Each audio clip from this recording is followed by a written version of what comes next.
مکہ مکرمہ کے قریب ہے یہ مقام حدیبیہ۔ ایک بات کہہ دوں، نماز میں بھی آدمی کچھ نہ کچھ سوچنے لگ ہی جاتا ہے، بلکہ ہمارا سوچنا ہی نماز بن جاتی ہے۔ کئی خیال آتے ہیں نا، یہ ہمارے امام صاحب کیوں نماز میں بھول جاتے ہیں، کچھ سوچ رہے ہوتے ہیں، لیکن اس مجلس میں جو آدھ گھنٹے کی ہے، اللہ اور اللہ کے رسول کے علاوہ تمہاری سوچ کدھر بھی نہیں جائے گی۔ تو یہ وقت پھر کتنا قیمتی ہے۔ آپ گھر بھولے ہوئے ہیں، مجھے پتہ ہے آپ گھر بھولے ہوئے ہیں، بچے یاد نہیں ہیں، کاروبار بند ہے، کوئی سوچ کدھر جاتی ہی نہیں، جاتی ہے یا اللہ کی طرف یا اللہ کے رسول کی طرف۔ میرا نبی چلا ہے 1400 یا 1500 صحابہ کو لے کر، یہ دو روایتیں ملتی ہیں، 1400 صحابہ یا 1500 صحابہ۔ کیوں چلے؟ عمرے کے لیے۔ احرام راستے میں باندھ لیں گے اور ہدی ساتھ ہے۔ ہدی اس جانور کو کہتے ہیں جو حاجی ساتھ لے کر جاتا ہے، ہم نہیں لے جا سکتے، ہم وہاں سے خرید کر قربانی کر لیتے ہیں، لیکن جو پیدل جاتے ہیں وہ قربانی کا جانور ساتھ لے کر جاتے ہیں، وہ سواریاں۔ اور پھر لڑائی جھگڑے والا کوئی ہتھیار بھی ساتھ نہیں ہے۔ تلوار کا ہونا تو یہ تو آل عرب کا ایسے ہی معمول تھا، جس طرح آپ گھر سے نکلتے ہیں تو موبائل لے کر نکلتے ہیں۔ تلوار کی جگہ کیا آ گیا؟ اور اس قلندر لاہوری کی بات بھی سنتے چلے جائے، وہ کیا کہہ رہا ہے؟ بادشاہی مسجد کے سائے کے نیچے جسے جگہ ملی ہے، وہ کہتا ہے میں تجھ کو بتاتا ہوں تقدیر امم کیا ہے، میں تجھ کو بتاتا ہوں تقدیر امم کیا ہے، شمشیر و ثنا اول طاؤس و رباب آخر۔ اس کا معنی کیا بنتا ہے؟ شاید کچھ نہ بھی سمجھ سکے ہوں، لیکن ہیں تو بڑے سمجھدار۔ وہ کہتا ہے جس قوم کی تقدیر کا سورج بلندی پر ہو اس کے ہاتھ پہ تلوار ہوتی ہے، اور جس قوم کی تقدیر کا سورج غروب ہونے والا ہو اس کے ہاتھ میں گانے بجانے والے آلات ہوتے ہیں، اس کے گھر ناچ گانا ہوتا ہے، اس کی زبان پر قرآن کی تلاوت بھی نہیں آتی اور وہ جہاد کے قابل بھی نہیں رہتی۔ اب میں آپ پر چھوڑتا ہوں، فیصلہ کریں ہمارا سورج کہاں ہے؟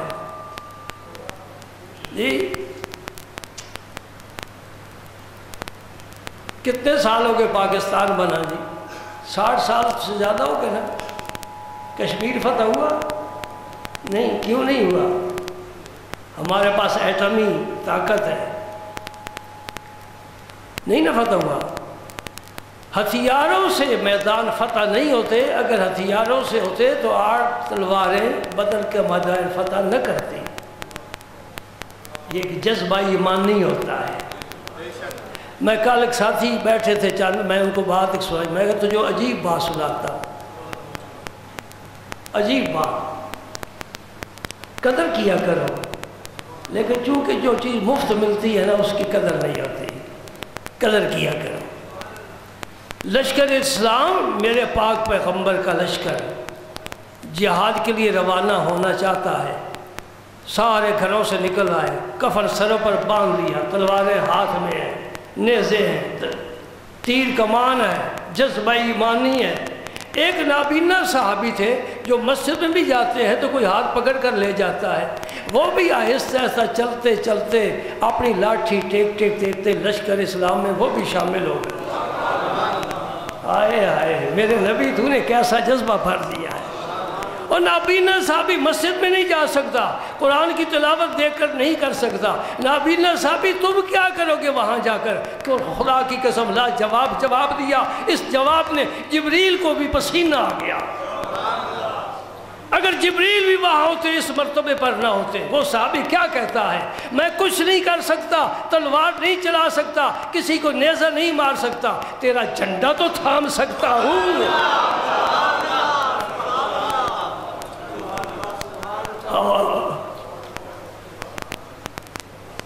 کاش میں نبی کے اس عاشق کے قدموں کی خاک ہوتا، آج منبر پر نہ بیٹھا ہوتا، اس مٹی پر اس کا قدم آ جاتا، میں فخر کرتا اللہ کے رسول کا عاشق ہے۔ کیا کہے گئے؟ یاد رکھیں گے آپ؟ بچوں کو گھر جا کر سنانا واقعہ، دوستوں کو سنانا، ایک لفظ انگلش کا استعمال کرتا ہے شیئر کرنا، ذرا انٹرنیٹ پر بھی شیئر کرنا۔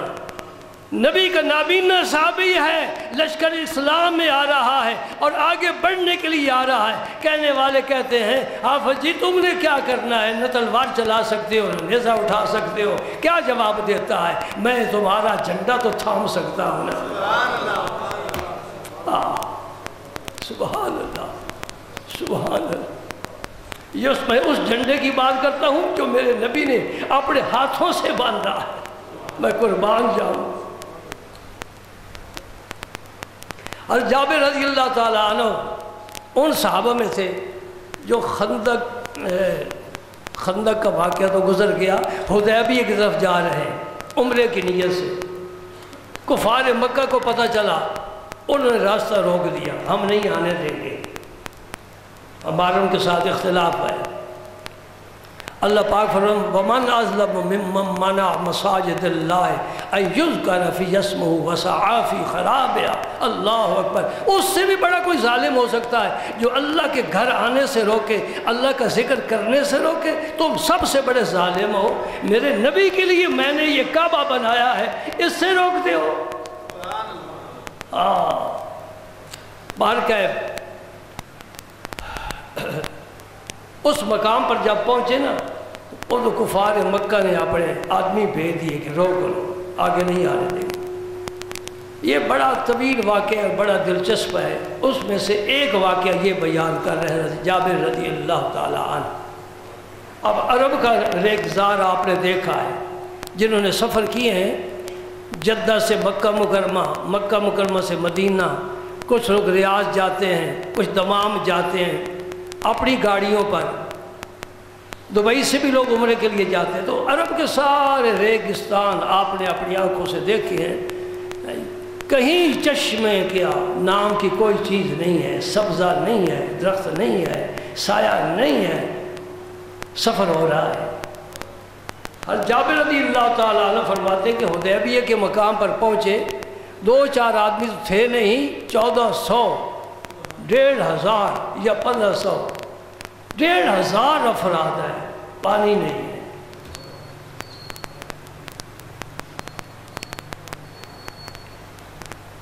لوگوں کو پیاس محسوس ہوئی، یہ کون ہے؟ یہ سب لا الہ الا اللہ پڑھنے والے۔ یہ لا کا ایسا خنجر ہے جو ہر غیر کی گردن پر چل کر نفی کرتا ہے، اس بات کرتا ہے صرف اس خالق و مالک کا کہ ایک اللہ ہے، بس دوسرا کوئی نہیں۔ اللہ عبادت کے لائق، اللہ سجدوں کے لائق، اللہ رکوع کے لائق، اللہ دعائیں کس سے؟ اللہ سے، مدد کس سے؟ اللہ سے۔ الحمدللہ سبق یاد ہو گیا۔ دعائیں کس سے؟ مدد کس سے؟ اللہ سے۔ بیماری آ جائے شفا دینے والا کون؟ اللہ۔ پریشان ہو راحت کی ہوا چلانے والا کون؟ اللہ۔ رزق دینے والا اللہ، زندہ رکھنے والا اللہ، موت دینے والا اللہ، عزت دینے والا اللہ، ذلت دینے والا۔ بھائی تمہیں کوئی مشرک ہے نا تو میرا جی چاہتا ہے میں کسی یادگار چوک میں اس کے کان پکڑوا کر نا تمہیں اس کے اوپر بٹھا دو جو تمہیں مشرک ہے۔ جس کا یہ عقیدہ ہو، اس سے بھی اوپر کوئی توحید ہے؟ ہاں ایک ہے جس کو آج کوئی نہیں پا سکتا، وہ جنید بغدادی کی توحید ہے، بایزید بستامی کی توحید ہے، وہاں تک کوئی ملا پہنچ سکتا ہی نہیں، وہ بابا فرید کی توحید ہے۔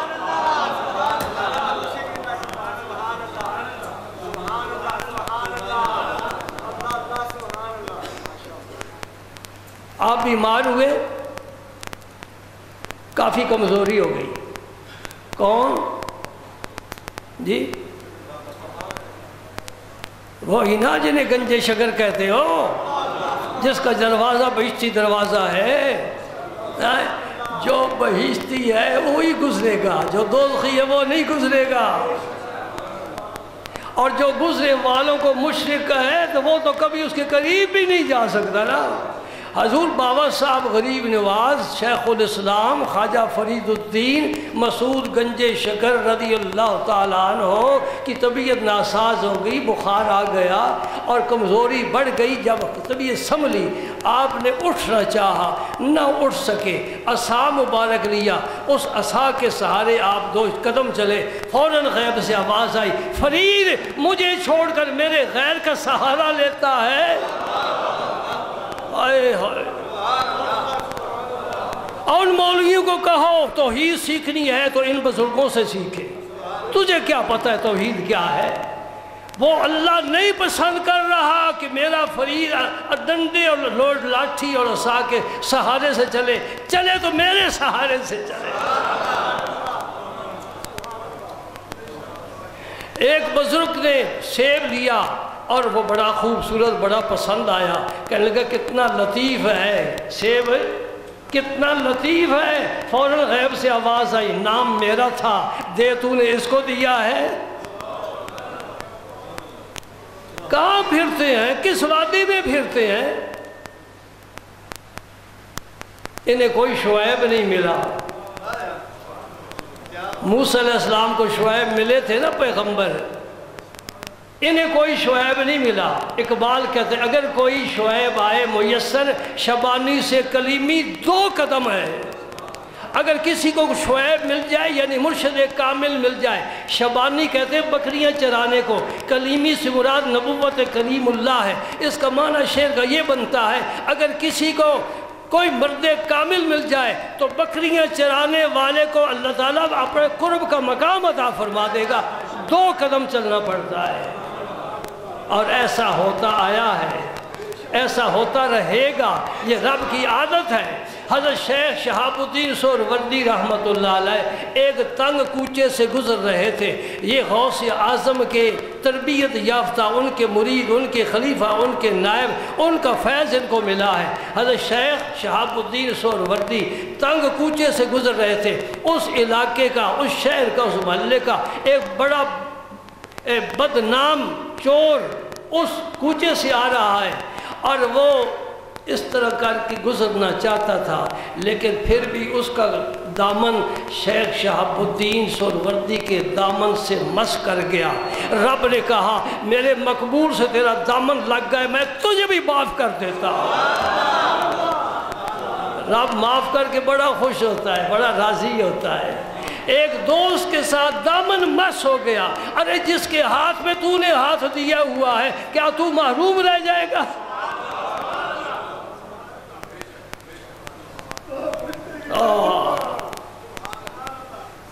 سادی صاحب کیا فرما گئے؟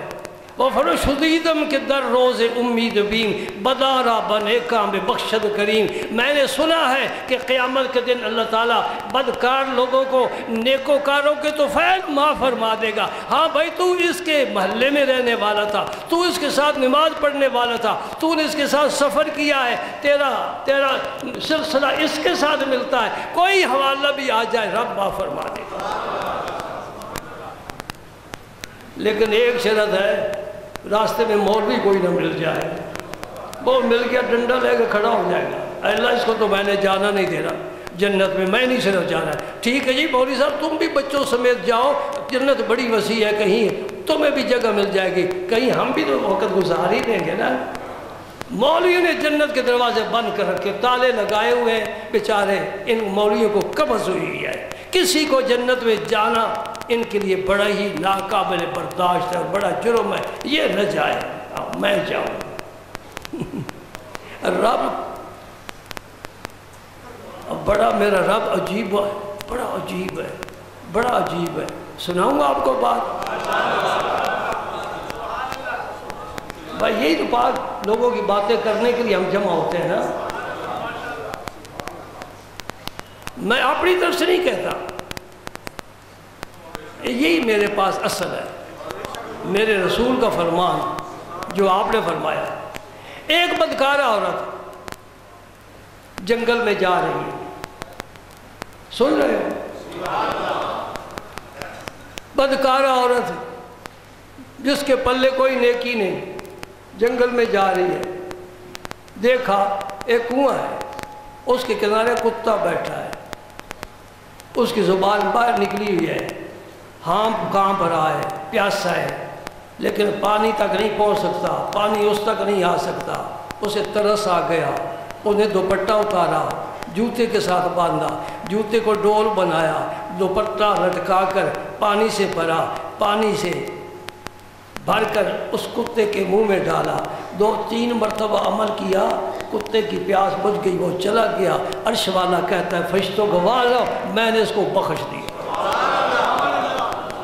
اس نے میری مسکین مخلوق پر رحم کیا، میں نے اسے بخش دیا ہے۔ میں نے کہا بخشی تو گئی، جائے گی جنت میں، آگے مولوی کھڑا ہو کر ڈنڈا لے کر جانے نہیں دے گا، تو نے تو ایک بھی نماز نہیں پڑھی، اور رب تیرے میرے سجدوں کا محتاج ہے؟ نہیں، ہم محتاج ہیں سجدہ کرنے کے۔ آپ کے ملک کی ایک گلوکارہ، نام لوں گا تو آپ پورے شہر میں مشہور کر دیں گے کہ ممبر پر نور جہان کا ذکر کر رہے تھے، نام تو نہیں نہ لیتا، وہ 27 رمضان کو مر گئی، رمضان کا مہینہ، جمعے کی رات، آخری عشرہ، اور مفتیوں کیا فتویٰ دو گے؟ وہ کدھر گئی، کدھر لے جانا چاہتے ہو؟ کہ جہنم میں پھینکو، اس لیے کہ یہ کبھی روے بھی نہیں آئی، کبھی رائے وین بھی نہیں آئی، یہ تو اس قابل ہی نہیں کہ بخشی جائے۔ سنیوں کا تو کوئی مرکز ہی نہیں ہے نا، معاشرہ جو جنت میں لینے جانے والے ان کے تو مرکز ہے، یہ تو کبھی وہاں نہیں آئی۔ دعا ہوتی ہے، سارا ملک اکٹھا ہوتا ہے، یہ کبھی دعا میں بھی شریک نہیں ہے، اس کو تو جنت میں ہی جانا۔ تو رب نے اسے رمضان میں موت کیوں دی؟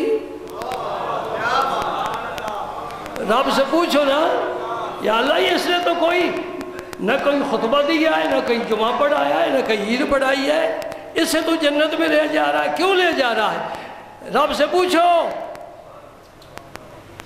ساری دنیا جمع ہو کر اس کو روک لے گی؟ میرے دوست، تجھے مجھے کیا پتا اس کا خفیہ کوئی ایسا عمل ہے جو میرے رب کو پسند ہے۔ یوں نہ نکلے آپ برچھی تان کر، اپنا بیگانہ ذرا پہچان کر۔ دوستو، یہ حدیث پاک قرض ہے، آپ کاروباری ہیں نا، تو ادھار کا کھاتہ آپ کے پاس ہوتا ہے، اس کو بھی ادھار کے کھاتے میں ڈال لو، زندگی انشاءاللہ آئندہ جمعہ پیش کروں گا۔